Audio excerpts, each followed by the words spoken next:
오늘 하도급 이제 7번째 강의를 시작하도록 하겠습니다. 이제 거의 다 하도급법에 대해서는 설명을 드렸고요. 이제부터는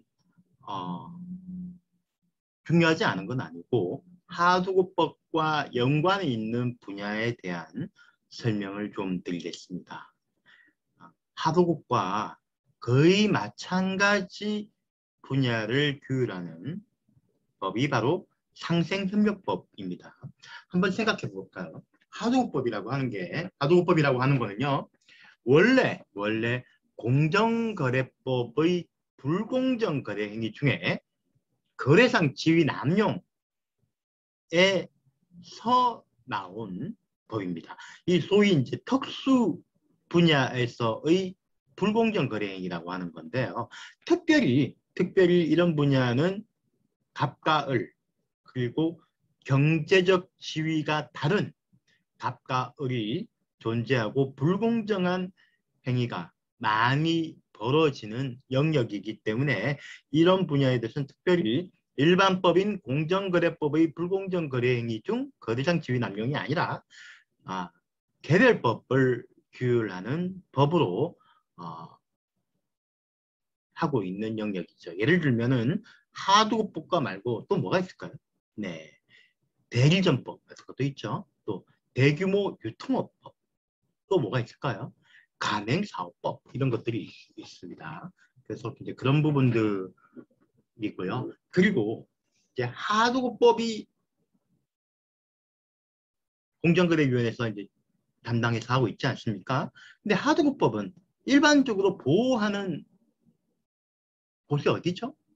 네, 수급사업자죠. 수급사업자입니다. 수급사업자는 네, 보통 중소기업이죠. 이 중소기업들을 또 보호해주고 클라이언트로 하는 정부기관이 네, 중소벤처기업부입니다.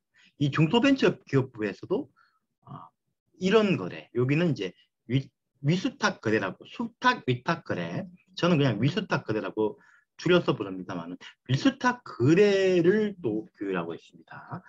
불공정한 위수탁 거래를 금지하고 있는 상생협력법이라고 하는 게 중소벤처부에서 하고 있는데 이 두 가지 법에 대해서 좀 설명을 드리고요. 그리고 제가 이 부분을 강조드리는 이유가 뭐냐면 뭐겠습니까? 하도급법은요, 적용 대상이 좀 까다로워요.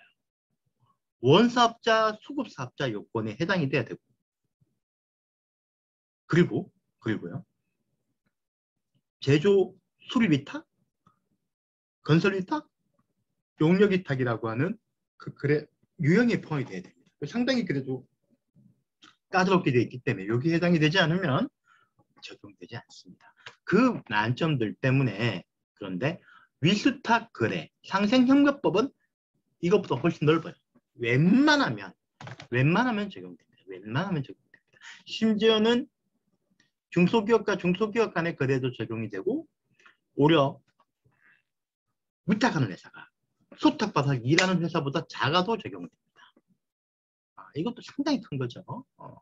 그렇기 때문에 상생협력법과 마찬가지로 위수탁 거래법에 대해서는 좀 더 관심을 가지고요. 뭐 만약에 누가 상담을 넣는다고 하면 그때는 하도급법 적용 대상인지 꼭 봐야 되죠.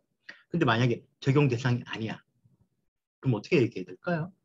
미안합니다. 방법이 없네요. 그냥 법원 가서 소송하십시오. 라고 얘기하기 전에 중소벤처부에서 관할하는 상생협력법이 있고 여기에 적용이 되니까 중소벤처부에 신고를 하는 방안으로 같이 검토합시다 라고 말씀드릴 수 있겠죠. 이 부분도 꼭 잘해야 됩니다. 사실 이런 부분들이 매우 중요하거든요. 그래서 제가 좀 설명을 오늘 하도급법과 비교해서 설명을 드리도록 하겠습니다. 한번 가보겠습니다. 하도급법과 상생협력법 비교 개요입니다. 하도급법과 상생협력법의 관계, 정식 명칭은 대중소기업 상생협력 촉진에 관한 법률입니다. 상생협력 촉진에 관한 법률이고 여기에는 또 여러 가지 조항들이 있지만 우리가 관심이 있는 거는 위수탁, 불공정 위수탁 거래에 대한 부분이죠. 상생협력법이 규율하는 위수탁 거래, 하도급법으로 오히려 적용 범위가 더 넓고 공정한 수탁 거래를 위한 위탁 기업의 의무가 하도급법하고 거의 동일하잖아요. 법조항들은 거의 동일한데 적용 범위는 훨씬 넓어요. 대박이죠. 네, 대박입니다. 그러면 얘네 지금 장점만 있고 단점 없느냐? 몇 개가 힘이 약해요. 처벌 제재 조항이 거의 없어요. 약해. 하지만 또 생각해보면 뭐겠습니까? 위스탁 거래에 해당이 되면 또 이제 중소벤처부 장관의 권한도 있거든요. 시정명령을 내릴 수 있고 시정명령을 따르지 않으면 공표명 위반 사업자 공표를 할 수 있고 또 뭐겠습니까? 중소벤처부에서 위법성을 인정받으면 민사상 손해배상 청구를 하기가 용이하죠. 위법성이 상당 부분 인정이 되는 꼴이니까요. 이것만 해도 큰 겁니다. 네. 그래서 의미 없는 게 아니에요. 잠깐만요. 물 좀 볼게요.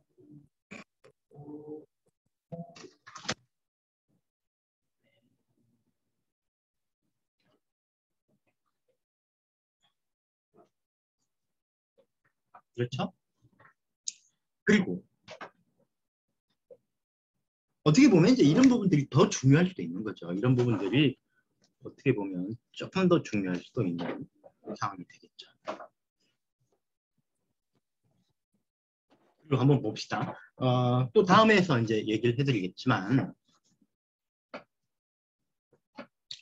그러면은 이 수범자, 원사업자 또는 위탁기업 입장에서는 어떨까요? 짜증나죠. 아유, 거의 똑같은 법이 두 개가 적용이 돼서 이거 어떻게 헷갈려. 너무 내 숨 못 쉬겠어. 이럴 수 있지 않습니까? 그렇죠? 어쨌든 간에, 우리 하도급법이 훨씬 더 강력하고 또 체계화되어 있으니까 여기에 적용 대상인지를 보고 여기 적용 대상이 아니라 하더라도 상생협력법 보호를 받게 되니까 그 부분은 꼭 검토해야겠다라는 말씀입니다. 다만 구속력과 집행력이 약한 게 있습니다. 다음으로요. 그러면 이제 적용 대상은 뭐냐? 상생협력법상 위수탁 거래라고 하는 것은 제조, 공사, 가공, 수리, 판매 용역을 업으로 하는 사업자. 거의 똑같죠? 물품, 부품, 반제품, 원료의 제조, 공사, 가공, 수리, 용역, 기술 개발을 다른 위탁받은 전적으로 물품 등을 제조하는 거래입니다. 그러니까 뭐냐면요. 그러니까 거의 다 적용이 되는 거죠. 그러니까 뭐 건설업처럼 건설위탁처럼 건설업 면허를 가진 사람이 자기 면허 안에서 또 다른 면허를 가진 자에게 위탁해야 되는 게 아니라는 거예요. 다 적용됩니다. 어쨌든 간에 이것도 대기업, 중소기업, 위탁기업이 품질, 규격, 성능 등을 지적해서 수탁기업한테 납품을 하더라고는 도급계약입니다. 도급계약. 그렇지만 하도급과 관리 대중소기업 간 또는 중소기업과 영세기업 간의 거래행위나 중소기업 간 거래, 중소기업도 적용이 되고요. 수에 대한 제한이 없습니다. 위탁기업이 업이나 수탁 위탁 거래의 업 간의 결연성도 요구하지 않아요. 아까 얘기했지만 건설 위탁 이런 거 결연성 요구하지 않기 때문에 범위가 훨씬 높습니다. 그리고 넘어가는데요. 이것처럼 그냥 범위가 넓다. 어마무시하게 넓다. 위탁 사업자, 위탁 거래, 도급 거래면 거의 다 적용이 된다. 기업 간의 특히 수탁 기업이기만 하면 다 적용된다. 이렇게 생각하시면 됩니다. 심지어는 위탁한 기업이 중소기업이라도 되고 더 수탁기업보다 범위가 더 작아도 된다라고 생각하시면 됩니다.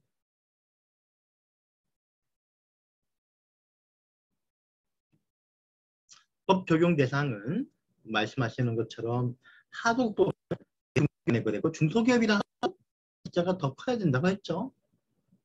그리고 제조 수리는 20억 원 미만, 용역은 10억 원 미만, 건설도 시공률이 30억 원 미만인 경우에는 법 적용 대상이 아니라고 했습니다. 원사 합자가 안 된다고 했고요.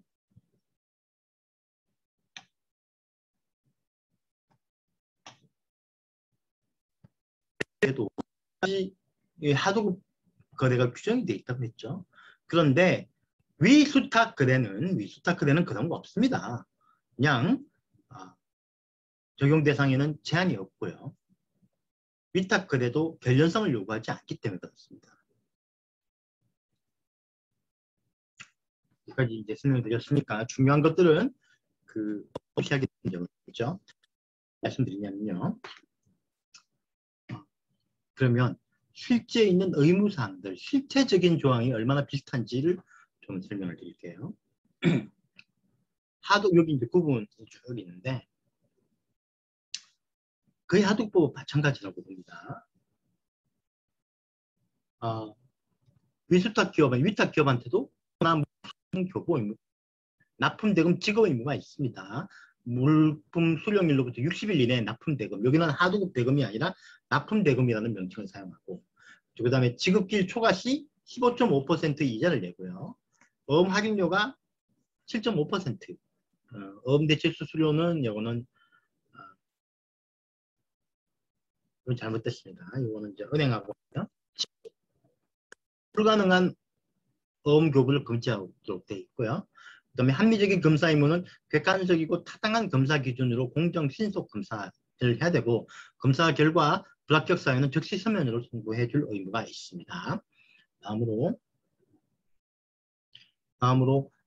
부당 감액 등의 금지, 부당 감액도 결정, 의 통상 가격보다 현저히 낮은 가격으로 납품대금을 정하는 게 금지가 되고 있습니다.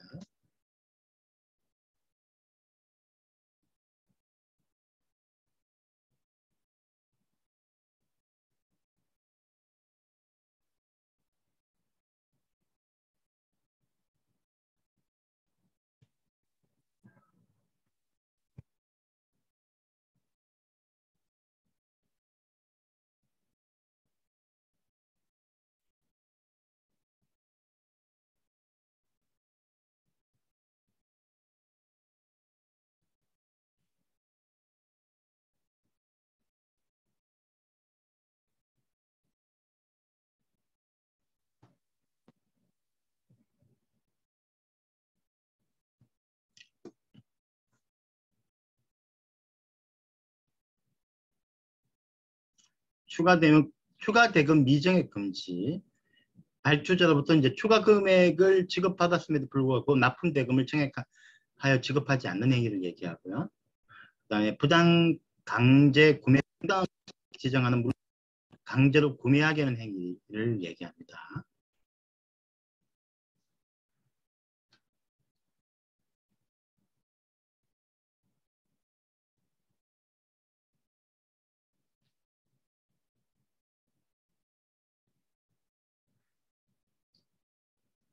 부당 발주 중단 등의 금지 역시 감소시키를 중단하는 행위를 얘기하고요. 부당 대물 변제는 납품 대금을 지급하는 대신에 위탁 기업의 물품을 수령하도록, 그러니까 물건으로 받아가도록 하는 걸 금지시키고 있고요. 내국 신용장 개설 기피 금지, 그 다음에 불당 발주 기피 금지, 그러니까 취소, 부탁 취소하고 같은 겁니다. 그 다음에 부당한 기술 자료 요구 금지, 불이익 및 보복 조치 금지가 있습니다. 잠깐만요. 네.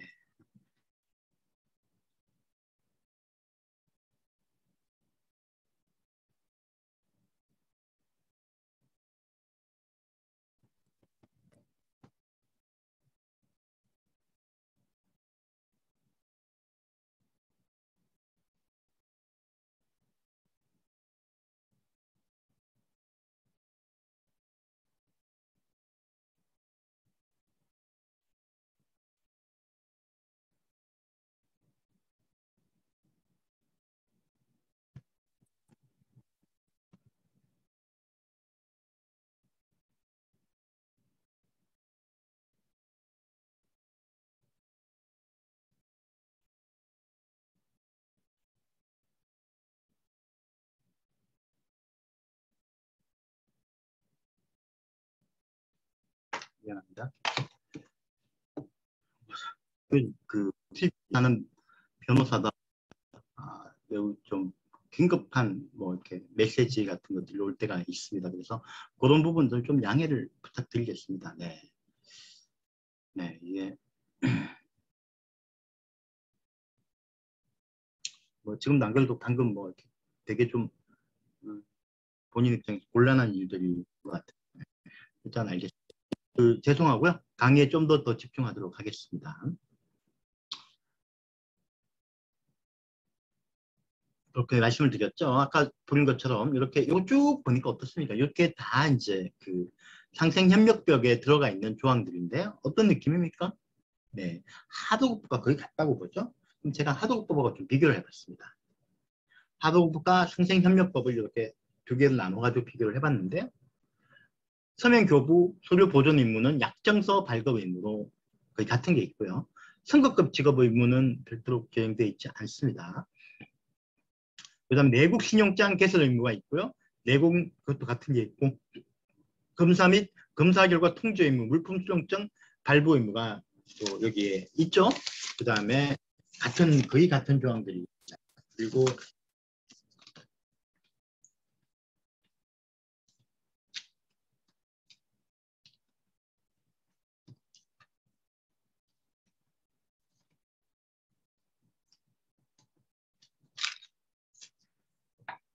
그리고 건설 하도급에 대한 거는 없고 그 다음에 관세 환급 의무도 규정되어 있지 않고요. 대금 조 경제 상황 변동 등에 따른 납품 대금 정액 의무로 같은 게 들어가 있고요. 그 다음에 납품 단가 조정 협의 의무가 또 공급 원가 변동에 따른 납품 대금 조정 신청 및 협의 제도로 있습니다. 그러니까 기본적으로 다시 들어가 보시면 중소벤처부의 그 홈페이지에는 오히려 여기 그 공문서 있습니다. 네. 그다음에 부당 특약 금지 의무는 없고요. 그다음에 하도급 대금 금지 의무는 부당한 납품 대금 결정 금지로 거의 같은 게 들어가 있고요. 그다음에 부당 구매 강제는 물품 구매 강제로 거의 동치되어 있습니다. 그다음에 부당한 위탁 취소 부당 품의 수령 거부 의뢰 후 부당 발주 기피 금지로 들어가 있고요. 또 부당 감액 이거 빠져 있네요. 그렇죠? 빠져 있는데 부당 감액은 부당한 그 납품 대금 감액 금지로 들어가 있죠.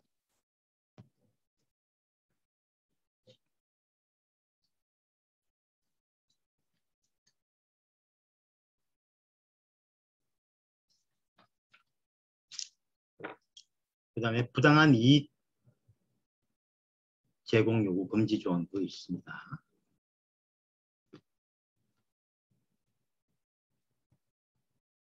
그다음에 이제 기술 제공 요구 금지는 여기는 오히려 더 많습니다.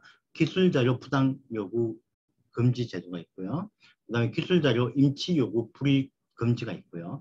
원가 등 경영정보 부당 요구 금지가 있고 기술 자료 요구 시 서면 교부 및 유용 금지, 기술 자료 관리자 비밀 유지 의무, 그다음에 특별히 이제 있는 게 방생협력법 기술 자료 임치 제도가 있습니다.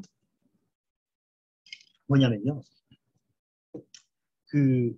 이 기술 자료 기술 탈취라는 게 왜 불거졌냐면 이전에는 이거에 대한 시각이 없었죠. 당연히 이제 원사업자가 수급사업자가 개발한 원래는 제조 공장 출면 괜찮은데 수급사업자는 원래 독립적인 기술을 갖고 있는 회사였어요. 수급사업자가 개발한 기술을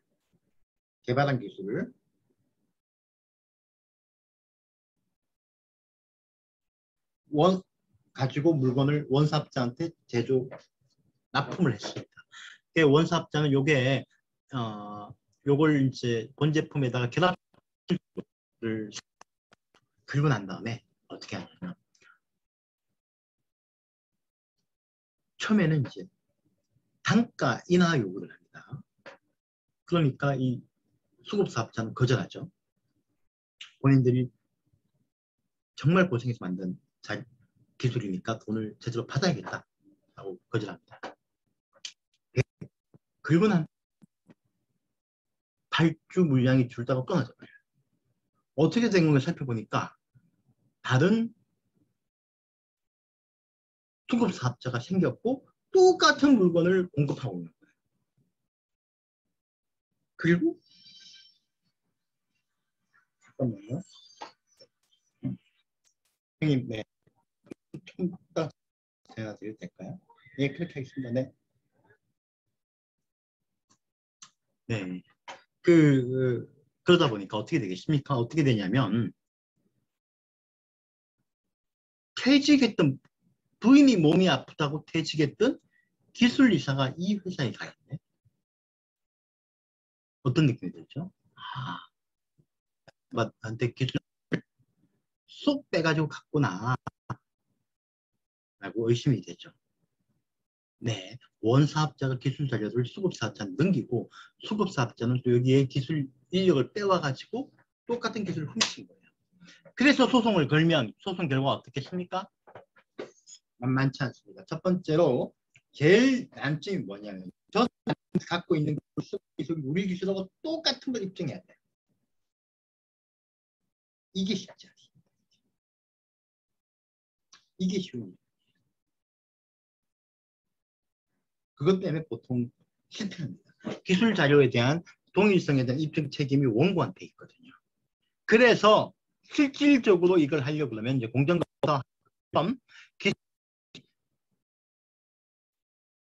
서면을 요구해야 되고요. 그 다음에 처벌을 강화하는 거죠. 거기다가 플러스 상생협력법에서는 바로 기술자료 임치제도를 만들어요. 이 기술자료 임치제도는 제3인치기관에 원사업자, 수급사업자 가서 임치하는 그 원사업자가 수급사업자가 원사업자한테 준 기술을 여기다 임치를 해놓는 겁니다. 그리고 난 다음에 나중에 기술 자료, 기술 침해 문제가 생겼을 때 이 임치된 걸 까는 거죠. 그 요거하고 비교하는 겁니다. 임치하면 법위반 있죠. 요 목적으로 만든 거고요. 그러다 보니까 만약에 수급사업자가 기술 임치를 요구했는데도 불구하고 원사업자가 거절한다. 이것도 처벌 대상으로 들어가 있습니다. 근데 아주 하고 있지는 않아요. 좀 더 활성화될 필요가 있는데 아주 활성화되고 있지 않은 건 좀 아쉬운 측면이 있죠. 그 다음에 이제 부당한 대물 변제 금지 행위는 납품 대금을 물품으로 하지 못하게 하는 거고요. 경영 간섭 금지도 아까 말씀드렸지만 여기에 원가 자료 등 경영 정보 부당 요구하고 같이 들어있죠.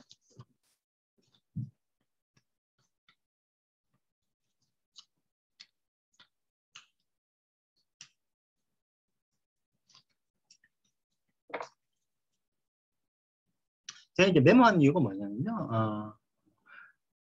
제가 이제 2022년 판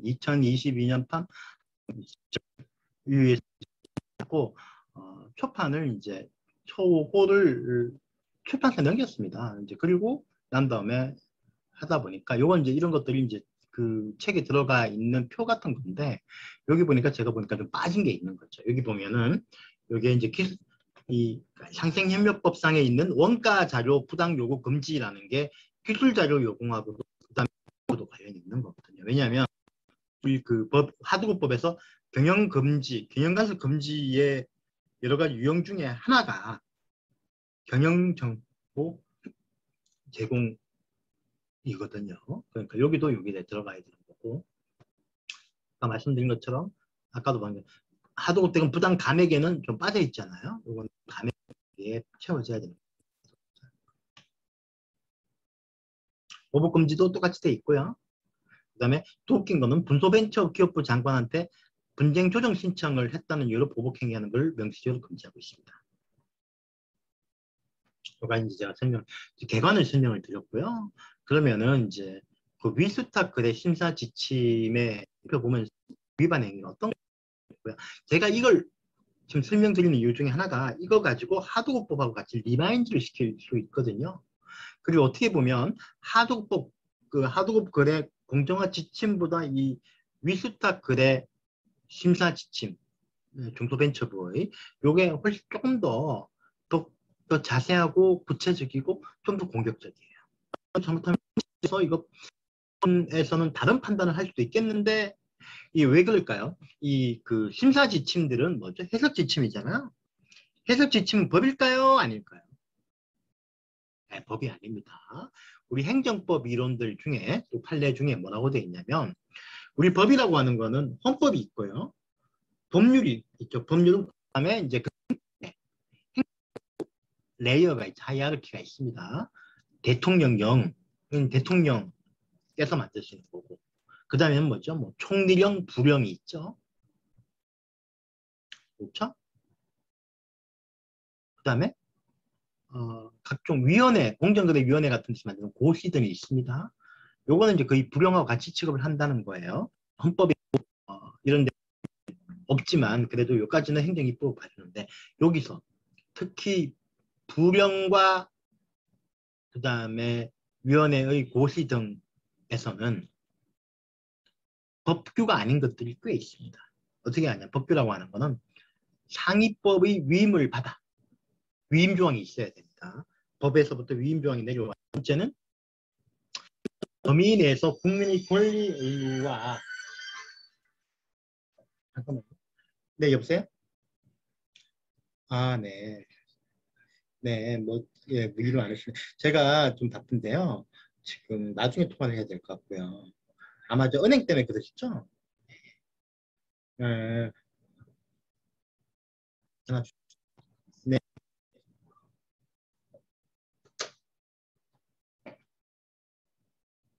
미안합니다.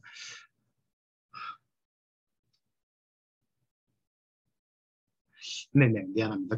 제가 여기까지 했죠? 그렇죠? 그리고 국민의 권리에 직접적인 영향을 줘야 돼요. 직접적인 영향을 주는 거.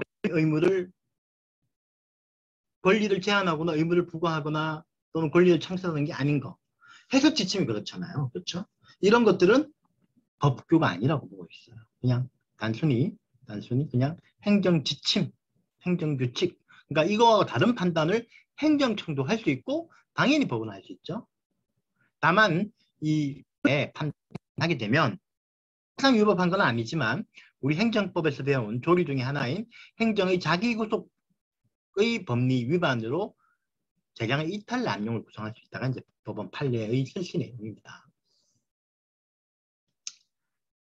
그렇기 때문에 근데 제가 말씀드린 건 뭐냐면 여기 있는 것들이 그래서 지침 같은 걸 지침 불명확 강하게 써놨어요. 그래서 이거 잘못한 이 정도면 너무 고맙긴 한데 다만 조금 문제가 이건 나중에 법원에 의해서 부인될 수도 있겠는데 라는 생각이 드는 거죠. 행정청 입장에서는 자기들 해석 지침이 법원에서 틀렸다라고 하면은 상당히 많이 좀 위신이 깎이잖아요. 그래서 이 심사 지침을 이렇게까지 구성했습니다. 그 부분을 이렇게 돼야지 그 수범자들한테 예측 가능성을 높여주니까요.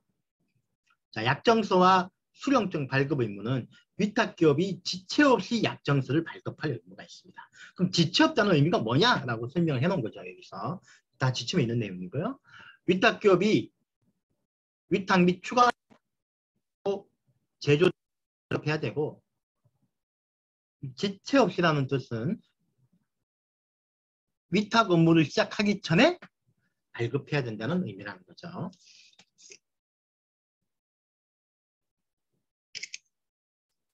그 다음에 정당한 사유로 위탁을 전 약정서 해당 사항이 정해지지 아니한 이유와 그 사항을 정하게 되는 예정기를 약정서에 꼭 적어줘야 됩니다. 그 다음에 해당 사항이 확정되면 지체 없이 다시 새로운 약정서를 발급해야 되고요.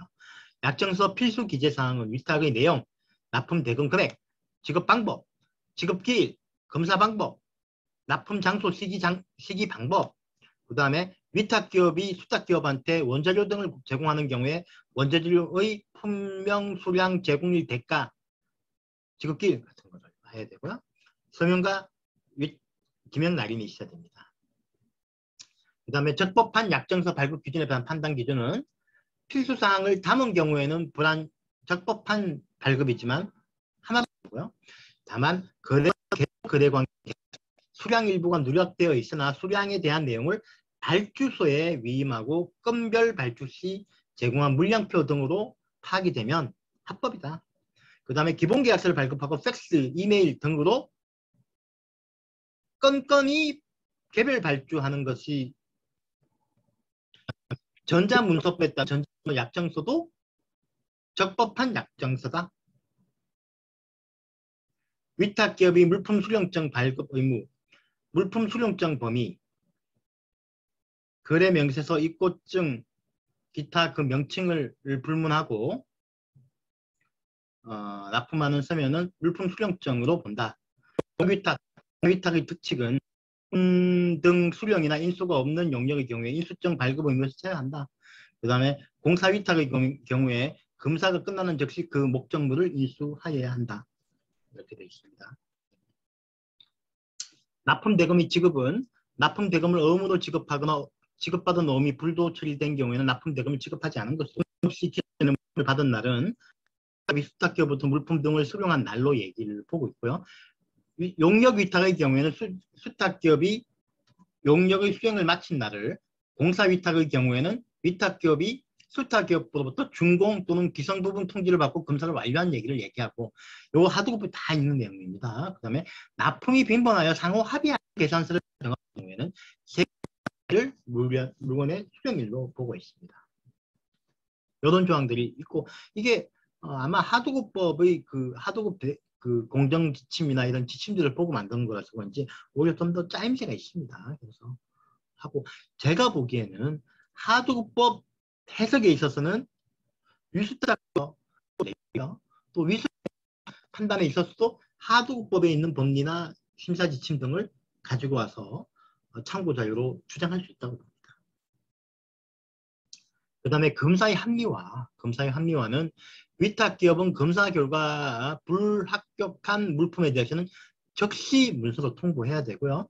납품받은 날로부터 10일 이내 시스템 복잡하고 검사가 필요한 경우에 검사 의무를 해태하지 않은 이상 납품받은 날로부터 10일이 지난 후 불합격 통보를 하여도 신속한 검사 의무 위반으로 보지 않고요. 다만 검사 기간이 길어져서 납품 후 60일이 지났을 경우에는 검사 여부와 관계없이 60일 이내 대금을 지급해야 됩니다.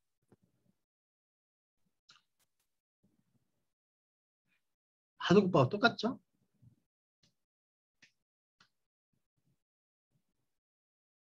이런 부분들은 그 하도급법 해석에 좀 비슷하게 되는데요. 조금 실질적인 현실에서는 이제 어떨까요? 왜냐하면 그 시이행 관계라고 하는 게 있잖아요. 대금과 제조한 일 사이에는 동시이행 관계거든요. 근데 일이 검수가 안 됐는데 대금을 다 먼저 줬어요. 근데 일이 보니까 불안성이야. 그러면은 이 대금을 돌려받아야 되잖아. 동시이행이라는 담보적인 기능도 하는 거거든요. 당연히 지급하지 않아요. 그냥 지연이자를 부담하더라도 해야 되고, 지연이자 책임도 아마 안 된다고 생각합니다.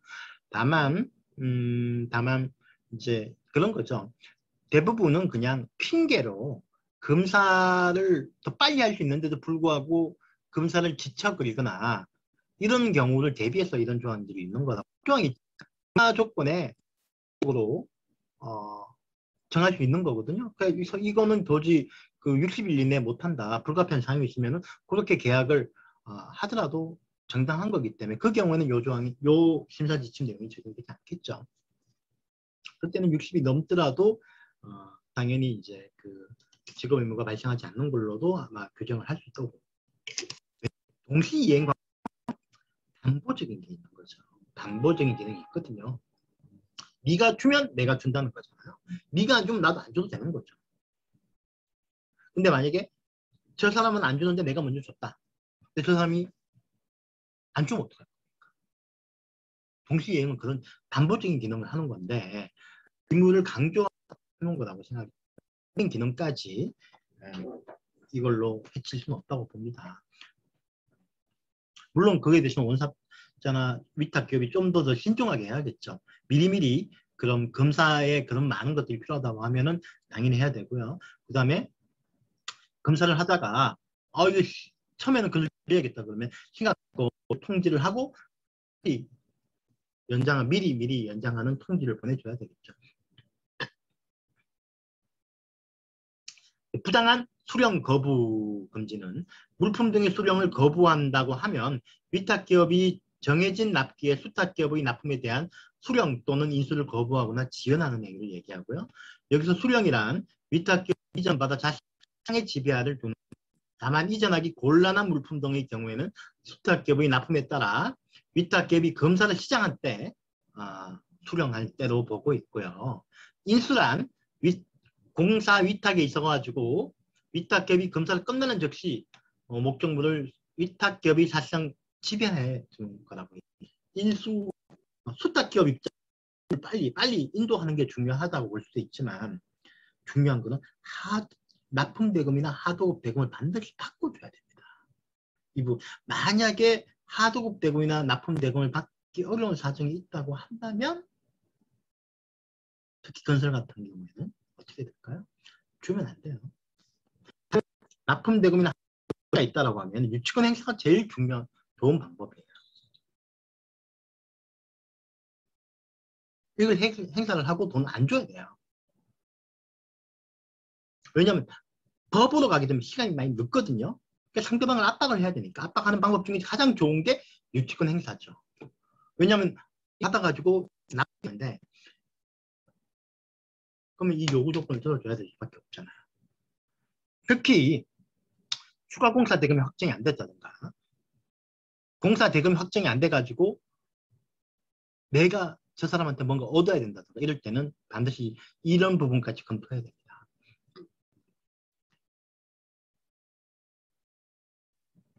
이 부분 하고 있고요. 아마 이제 그 많은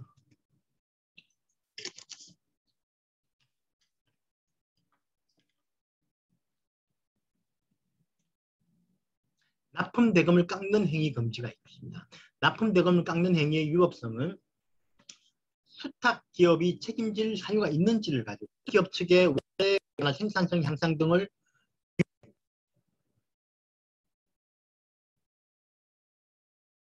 일반적으로는 원자재 가격이나 생산성 향상 등이 있어가지고 비용이 하락되더라도 납품 대금을 깎을 수 없습니다. 그런데 수탁 기업 측의 원자재 가격이나 생산성의 향상으로 인한 비용 하락 등 정당한 사유가 존재하고 수탁기업이 단가 인하를 통한 매출 증대를 희망하여 위탁기업과 수탁기업이 대등한 지위에서 상호 합의가 있는 경우에 납품 대금을 깎는 것은 예외적으로 허용된다. 상호 합의는 객관적이고 합리적인 절차에 충분하고 실질적인 협의를 통해서 이루어져야 한다. 이 논란이 되죠. 이런 것들이 이렇게 되면.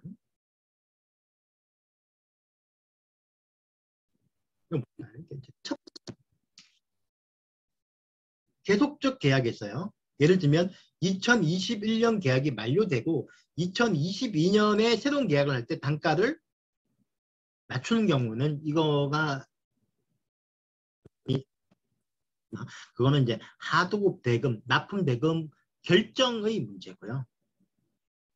이거는 기중에 예를 들면 2021년 기중에 단가가 정해졌는데 갑자기 이제 원자재 가격도 하락하고 이렇게 됐다.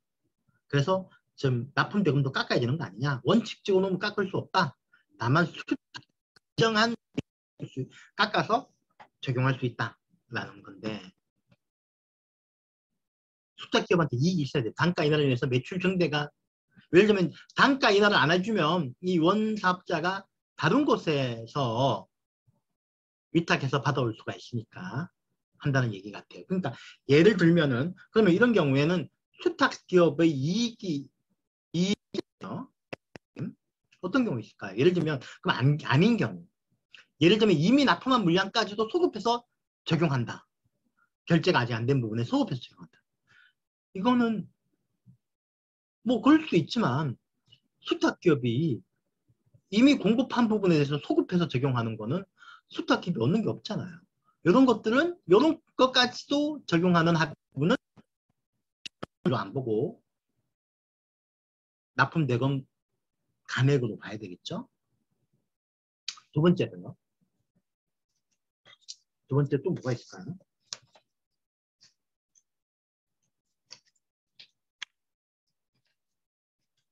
두 번째로는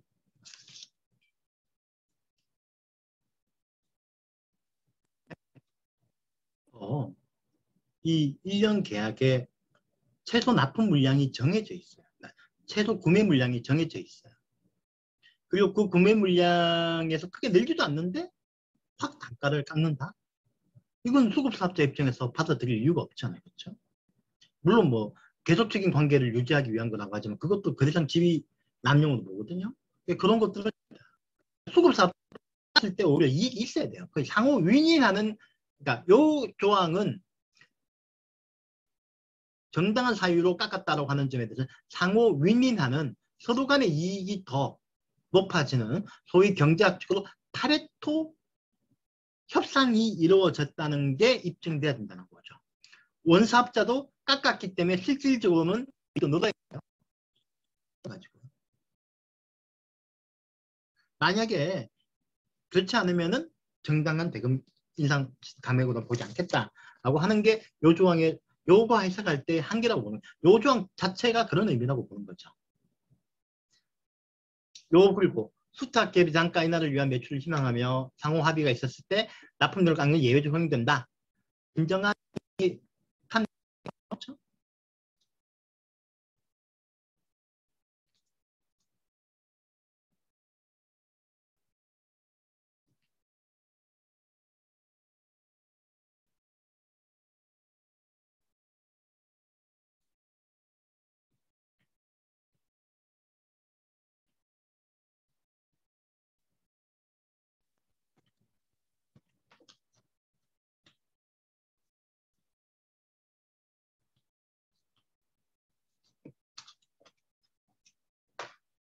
그다음에 수탁기업이 책임질 사유가 없는 경우도 예시를 들어보면 법정 또는 약정 검사기관 경계화 후에 불량 등으로 반품하고 그만큼 감액해서 납품 대금을 지급하는 것.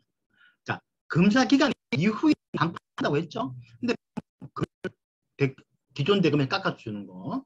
그다음에 단가나 물량에는 변동이 없지만 운송 조건, 납품 기한의 거래 조건을 당초보다 더 나쁘게 변경하는 건 실질적으로 감액이다 라고 보는 거죠.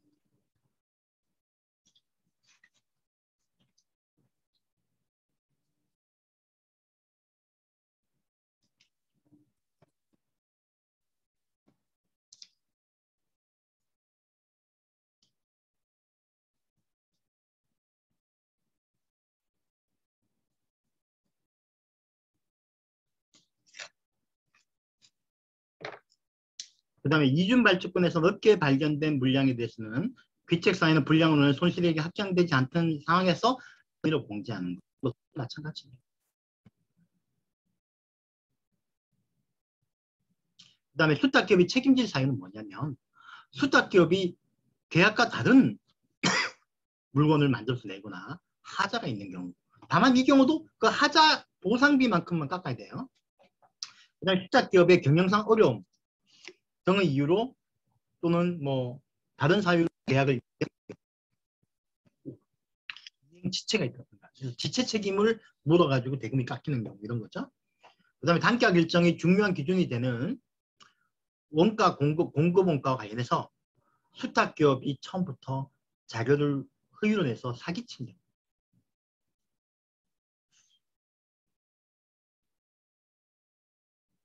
이 경우 실수할 수 있는 시점이죠.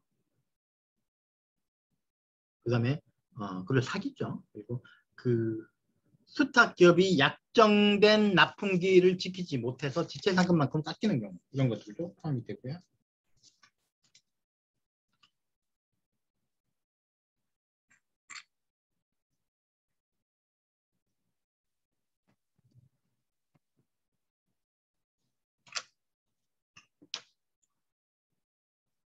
그 다음에 현저히 낮은 납품 대금 결정은 뭐냐면 같거나 유사한 종류, 요거는 이제 하도급보가 똑같은 거죠. 같거나 유사한 종류의 통상 지급되는 대가는 시장 가격 시가입니다. 제3자 간에 결정된 가격. 그런데 문제가 뭐냐? 그러면 각 그러다 보니 힘들 특히 한국에서는 도급에서는 거의 찾습니다. 는 거의 없죠. 뭐 예를 들면 삼양라면 같으면 삼양라면은 유사한 제품이 이것도 유사한 제품 별로 없지만 그렇죠? 근데 이게 용역으로 가지고는 거의 없고 건설도 마찬가지입니다. 그다음에 현저히 낮은 가격이라고 하면은 요거 유사한 물품 대가의 장비 등을 여러 가지를 고려해서 조금 낮으면 안 되고 현저히 낮아야 된다. 왜냐하면 조금 낮으면 실제로 이 시가를 잘못 계산할 수도 있고 정확하지 않을 수도 있잖아요. 그러니까 시가하고 차이가 조금 나는 경우에는 시가가 잘못되면은 이게 낮다고 볼 수 없잖아요. 그러니까 이 범퍼를 좀 높이자는 개념이죠. 현저히 낮은 가격 예시는 요 아마 저기 그 하도 그 간주종 최저가 경쟁 입찰에서 최저가로 입찰한 금액보다 낮은 금액으로 대금을 결정하는 경우를 얘기하고요. 발주 수량을 고려하여 납품 단가를 결정하는 거래에서 예상 발주량을 근거로 납품 단가를 산정했는데 실제로는 예상 발주량보다 현저히 낮은 물량을 제조 원경 그러니까 더 낮은 대금을 결정하는 거.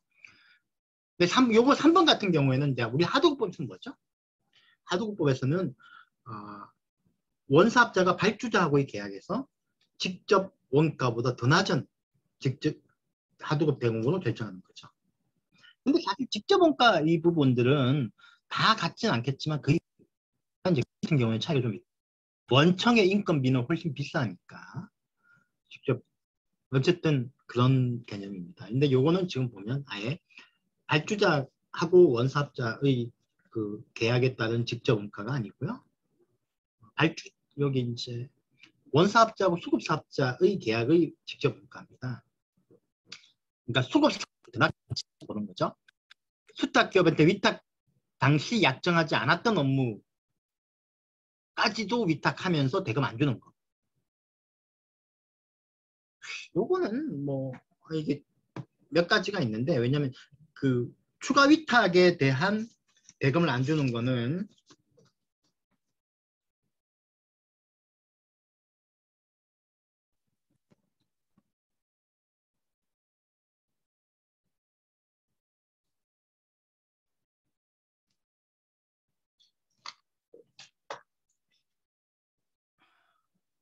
그다음에 계속적 계약에서 위탁기업의 경영 상황 악화 등 수탁기업이 책임 없는 사유를 들어 현저히 대금을 낮게 주는 행위도 여기에 해당된다고 보고 있습니다. 수탁기업이 책임질 사유는 뭐냐? 아까 이거 했고요. 그 다음에 납품 대금을 정액하여 지급하지 않는 경우는 뭐냐면 아까 얘기했지만 경제상황 변동 등의 이유로는 물가 변동 요거는 똑같습니다. 하도급법하고 밝혀줬는 위탁기업이 수탁기업에게 납품 대금으로 정액 안 해주는 경우 얘기하는 거예요. 그래서 물가 변동, 노무비, 원재료비, 경비 등의 공급 원가 변동 외에도 위탁 내용의 변경, 추가 이탁도 포함된다. 위탁기업이 발주자로부터 경제상황 변동 등의 이유로 납품 대금의 정액 등을 받은 경우에 발주자로부터 정액받은 이후 위탁되었다면 정액받은 시점 뭐냐면요. 이 기준 시점이 얘기인데 위탁기업이 발주자로부터 정액을 받았어요. 정액받은 다음에 위수탁 거래, 하도급 거래가 적용됐습니다. 그러면 일반적으로 위수탁 거래는 정액받은 걸 기준이죠.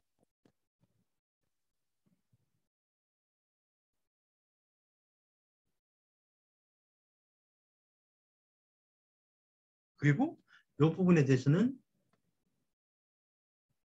요거 조금 이제 심사 조항이 조금 좀 헷갈리게 만들어놨는데 이런 겁니다. 뭐냐면 이거 좀 잘못 써놓은 이거 좀 문제가 있게 써놨네요. 이것도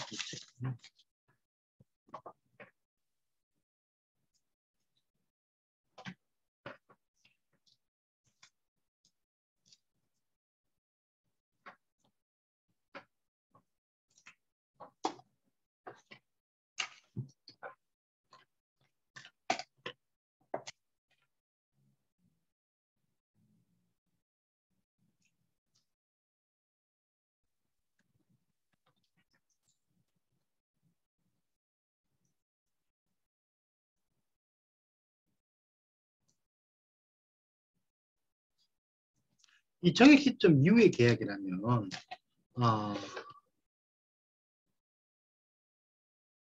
뭐냐면요. 정액 시 이후 계약이라면 일반적으로 그래서 적용 일반적으로 정액 별도의 정액 의무는 없습니다. 다만 이런 거죠. 그 발주자부터 정액 받아놓고 이 정액 받은 사실을 투탁기업한테 안 알리는 거예요. 그리고 그 전에 있던 내용을 납품, 이건 약간 사기죠.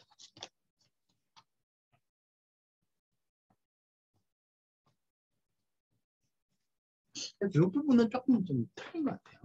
이렇게 쓸 의미가 별로 없고, 정액받은 이후에 위수탁 거래가 적용됐다면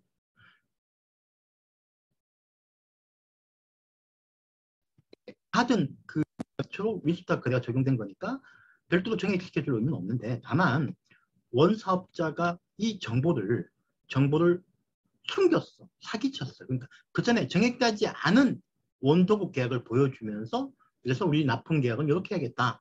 라고 해서 계약을 체결했다 그러면 그거는 사실은 이 차고 동안 부당한 대금 위탁기업이 발주자로부터 경제사항 변동에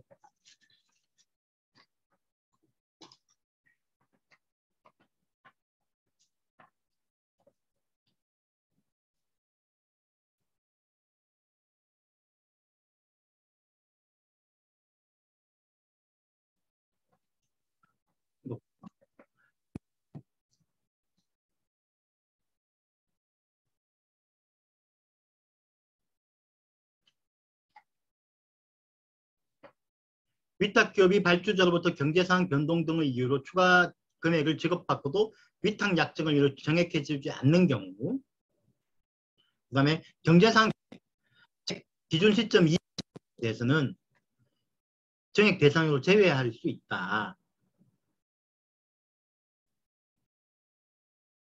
이것도 좀 이해가 안 돼요. 왜냐하면 선급금은 미리 준 기성금이거든요. 그래서 기성금에 충당되는 개념이잖아요. 근데 충당되지 않은 기성금에 대해서 충당되지 않은 기성금은 기성금, 선급금은 이게 정액 대상이 돼야 된다고. 당연히 그때 이제 기성금에 대해서는 정액할 필요가 없고요. 그다음에 물품 등의 구매 강제 금지는 정당 지정된 필요하거나 고객 등이 처음부터 이걸 지정한 경우에는 정당 사유가 있는 걸 본다라고 하고 있고요. 제가 이걸 보면서 느낀 게 뭐냐면 심사지침이나 이런 내용을 보면 저희도 이게 이제 이 업무를 하면서 심사지침 내용을 이렇게 보긴 보지만 이렇게 소리 내서 읽는 방식으로 꼼꼼 같은 것들이 있는 것처럼 정액 이전에 지급한 선급금을 제외할 수 있다고 했지만 이게 반드시 그런 건 아니에요. 이건 충당된 기성금으로 충당된 선급금에 대해서 이게 이런 얘기가 통할 수가 없고 정액 대상 당연히 제외되는 거고요. 아직 충당되지 않는 선급금은 선급금 사실 이거 어떻게 해야 될까요? 그러니까 충당되지 않은 이게 사실 이거 의미가 헷갈리는 거죠. 헷갈리는 것 같아요. 왜냐하면 예를 들면은 저기 요걸 만드는 걸요. 요거 만드는 게 100원이 들어간 100원의 계약을 했다고 생각하고요. 이미 선급금을 50원을 줬고 그래서 이거 절반 완성을 했어요. 또 중에 25원이 충당되고 그 다음에 별도로 기성금을 25원을 받는 거죠. 그 다음에 여기 끝나고 난 다음에 발주자가 이제부터 저기 대금이 이제부터 원자재 가격이 너무 변동해서 이거 이제 요걸 해가지고 발주자한테는 이걸 150원에 200원에 팔려고 너무 비싸죠. 150원에 팔려고 했다고 가정하죠. 근데 150원 200원이라고 계산 편하게 200원이라고 가정하죠. 발주자가 너무 그거 하니까 이거는 300원을 올려줄게 라고 해서 300원 올려줬어요. 전 네, 그 지났던 부분까지도 올려줬다고 가정하면 그러면 선급금하고 관계없이 이미 이루어졌던 공사 부분까지 다 토탈해서 원가를 반영해서 올려준 거라고 가정하면 발주자가 그렇게 올려치를 다 올려 한 부분이라고 올려줘야 되잖아요. 기성동으로 나간 거는 별도로 하고 나머지에 다 올라가는 거잖아요. 그러니까 예를 들면은 발주자도 똑같은 방식으로 했다 그러면은 300원이니까 75원 선급 150원을 선급금 받은 다음에 75원을 기성금에 충당하고 75원을 별도 기성금 받았고 앞으로 받아야 될 150원인데 그렇죠? 이 150원에 대해서 100원을 더 올려 250원 만들어줬다 그러면 발주자 그대로 올라가면 돼요. 발주자가 올려준 대로 원사업자도 수급사업자 올리면 되는 거죠. 그러니까 이거 선급금을 어떻게 한다 안 한다 이런 얘기 볼 필요 없는 얘기죠. 이게 헷갈리는 것 같아요. 너무 헷갈리게 만들어진 거죠.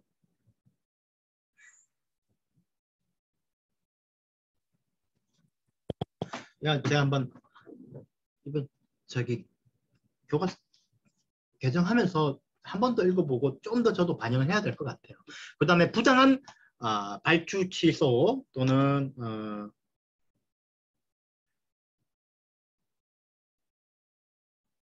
부당 발주 취소라든가 이제 이런 부분들 물품 등의 흠이라고 하면 계약의 목적을 달성할 수 없을 정도의 명백한 불량이나 객관적인 검사를 통해서 발견되는 하자를 얘기한다.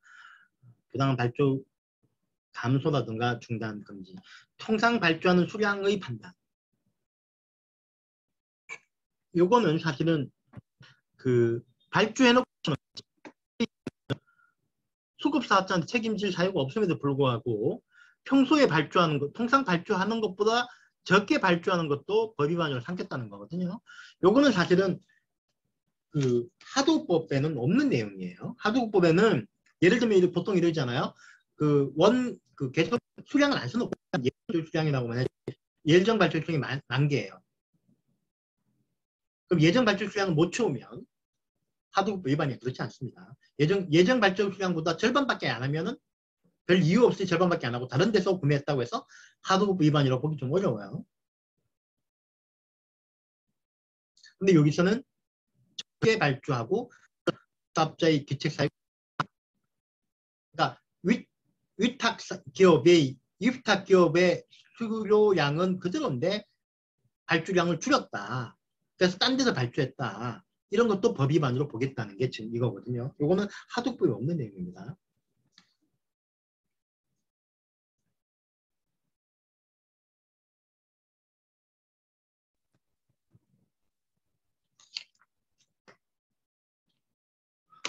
정당한 사유에 대한 예시는 다음과 같습니다. 정당한 위탁기업의 경영악화적 경영상 이유로 발주량을 유지하거나 발주를 계속할 수 없는 경우, 수탁기업의 부도 등 신용상의 결함, 명백한 기측사유 등으로 발주를 계속하는 것이 어려운 경우, 계약 체결 시 시장 변동이 심해 발주량을 유지하거나 발주 개설을 담보하기 어려운 경우를 얘기한다는 거죠. 부당 발주 기피 금지는 제조를 의뢰한다는 것은 수탁기업은 제조 등을 위탁하는 것 외에 사전 작업의 이행 등 납품을 위한 준비 행위를 요청하는 것까지 포함한다. 하는 게 뭐냐면 법에서 계약 하도급 거래 행위가 발생하지 않죠. 그래서 계약 체결 전에 어떤 준비 행위를 했다 하더라도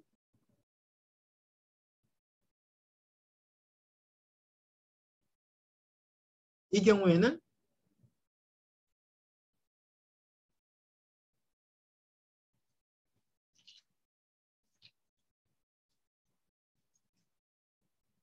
계약 체결상 민사상 과실 책임을 묻는 것 외에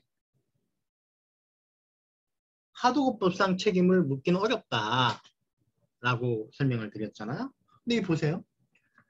사전 작업의 물품 등의 제조를 의뢰한다는 것은 제조를 위탁하는 부분에 사전 작업의 납품의 준비 행위를 요청한테 이렇게 요청하면 이거는 그냥 의뢰로 볼 수 있는 거죠. 근데 이런 요청이 없는데도 불구하고 수급사업자나 또는 수탁기업이 이런 행동을 하는 거 또는 앞으로 계약을 더 잘 이용해서 자기가 자발적으로 하는 거는 여기에 포함된다고 봅니다.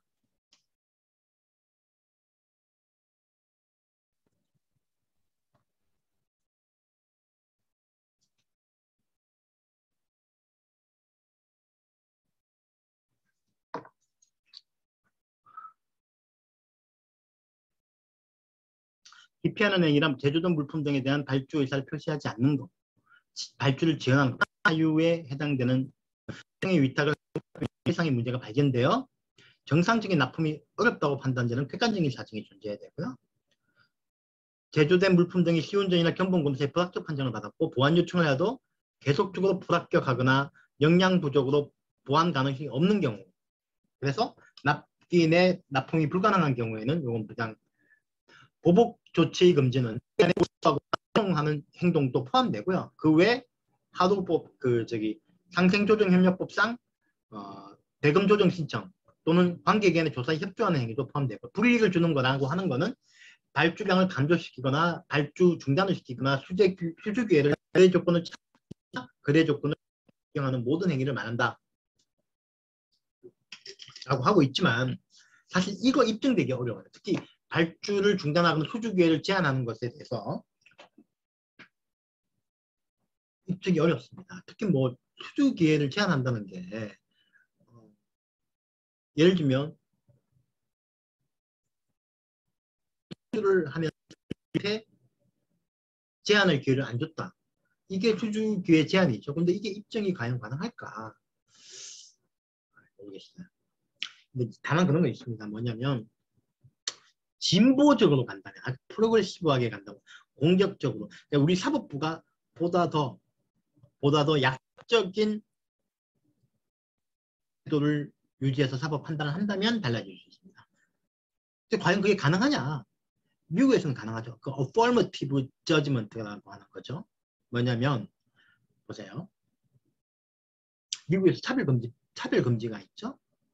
연령, 성별, 종교, 이거 이런 거는 금지되죠. 승진 기회를 안 준다든가 평점을 잘못한다. 그런데 나이나 성별이나 인종 등을 이유로 승진이 안 됐다 라고 얘기하는 방법이 있었죠. 물론 미국은 디스커버리 제도가 있기 때문에 상대방의 모든 증거를 다 걸고 옵니다. 그래서 거기서 내가 찾아가지고 증거를 보내 제출할 수 있죠. 한국은 그건 없지만, 그렇다고 하더라도 만약에 그 사람들이 교묘하게 그런 걸 숨겨놨어. 그럼 어떻게 찾죠? 설교나 이런 전혀 안 나와요. 다만 잘못한 게 없는데 내가 계속 승진을 두었대. 그리고 저 사람이 나이와 관련한 편견을 계속 드러냈어. 간접적인 정황이 있어. 하지만 나이 때문에 나를 승진 안 시켰다는 증거, 직접적인 증거 없어요. 이 경우에는 미국의 법원에서는 상당한 나이 때문에 불이익을 받았다는 게 어느 정도 합리적으로 의심이 되면 이 사람이 승진하지 못한 게 나이 말고 다른 명백한 이유가 있다는 것을 기업한테 입증하죠. 그러면은 입증이 안 되는 경우가 많죠. 그러면은 나이 때문입니다. 마찬가지죠, 이런 것도. 불이익을 준다고 하면 어떤 신고 행위나 이런 걸 했어. 그런데 그 다음에 나한테는 그전에는 나한테 여러 번의 거래가 많이 했는데 이제부터 거래가 하나도 안 와. 그러면은 이 사람한테 거래를 안 준 게 수 때문이 아닌 다른 때문이고 하는 것을 원사업자나 수탁사업자가 입증하도록 하는 거. 이게 필요하다는 거죠. 미국은 법원에서 그렇게 하고 있고 한국은 법원에게는 사실 그 정도까지 요구하기가 쉽지 않죠. 우리 보수적인 성향상. 그러니까 아예 법에서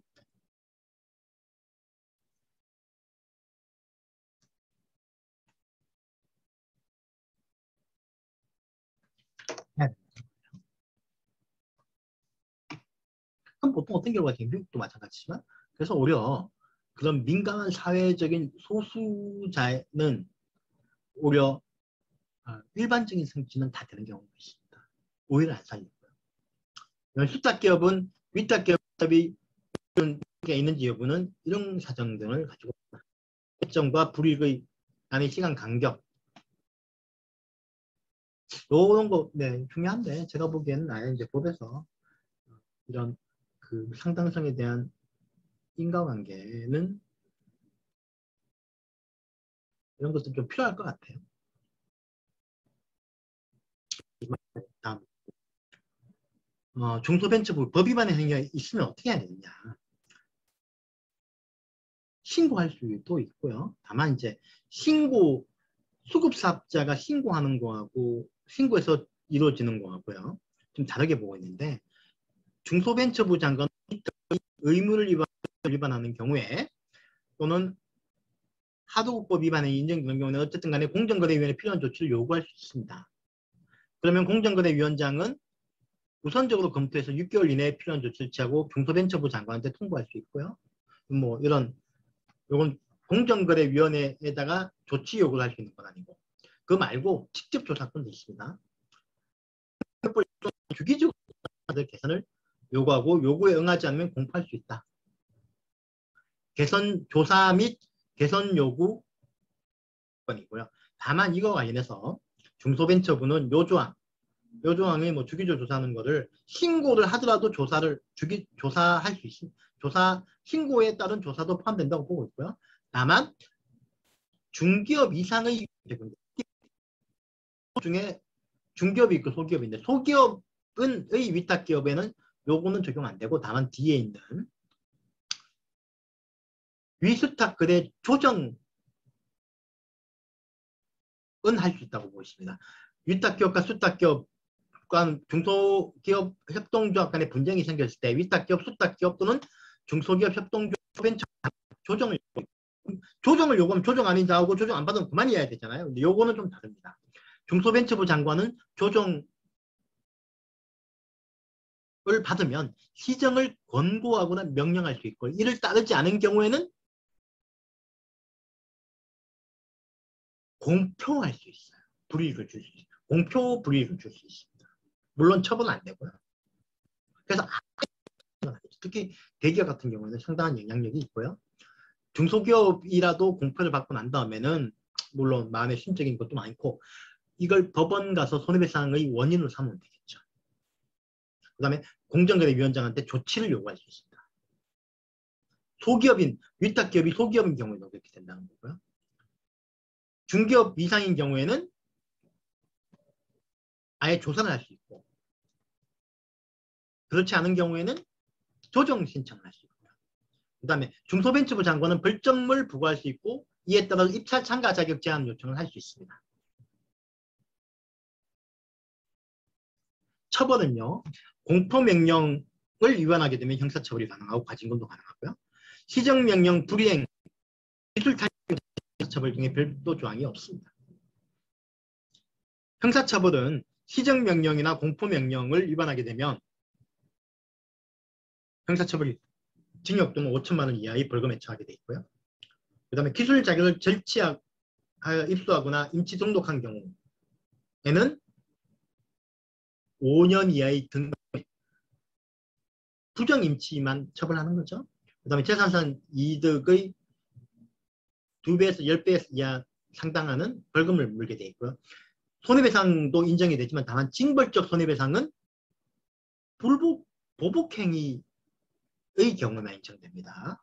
하도급법은 부당감액, 부당대금 결정, 부당위탁 취소, 보복행위의 경우에 인정이 됐잖아요. 그렇습니다. 네, 설명을 드렸고요. 다시 한번 설명드리면 제일 중요한 게 뭐라고요? 위스탁 거래도 하도급 마찬가지로 거의 모든 도급 계약에 적용이 됩니다. 다만 적용 대상이 어마무시하게 넓어요. 그래서 하도급법이 적용 안 되면 대부분 위탁 거래가 적용됩니다. 그리고 금지 행위 유형을 가지고 있습니다. 다만 오히려 좀 더 넓은 게 뭐냐? 아까도 말씀드렸지만 계속적 거래관계에 있을 때 평소 통상 발주하는 물량보다 적게 발주하는 것도 상생협력법에서 법인이 될 수 있다. 오히려 상생협력이 더 강하죠. 그러면 다만 인정 제재나 처벌권이 약하다. 그래서 구속력이 좀 약하다. 집행력이 약하다라는 단점은 있고요. 어쨌든 법 위반이 인정이 된다 그러면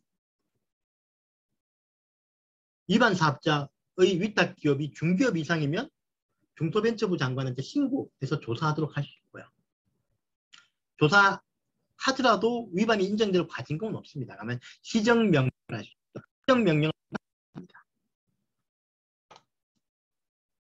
만약에 중기업이 아니다. 그러면 중소벤처부 장관한테 조정을 요구했을 거예요. 조정을 요구하더라도 중소벤처부 장관은 시정을 명령할 수 있어요. 공고하거나. 이걸 따르지 않으면 공포할 수도 있고, 법 위반이라고 공포할 수도 있고. 어쨌든 간에 약하지만, 그렇지만 하도급법이 적용 인정 또 손해배상 책임을 묻는 데 상당히 용이해지는 측면이 있다라고 생각하시면 되겠습니다. 하고요. 오늘 좀 수고하셨고요. 조금 한 5분 정도 일찍 마치도록 하겠습니다. 다음 주에 마지막 시간으로 뵙겠습니다. 수고하셨습니다.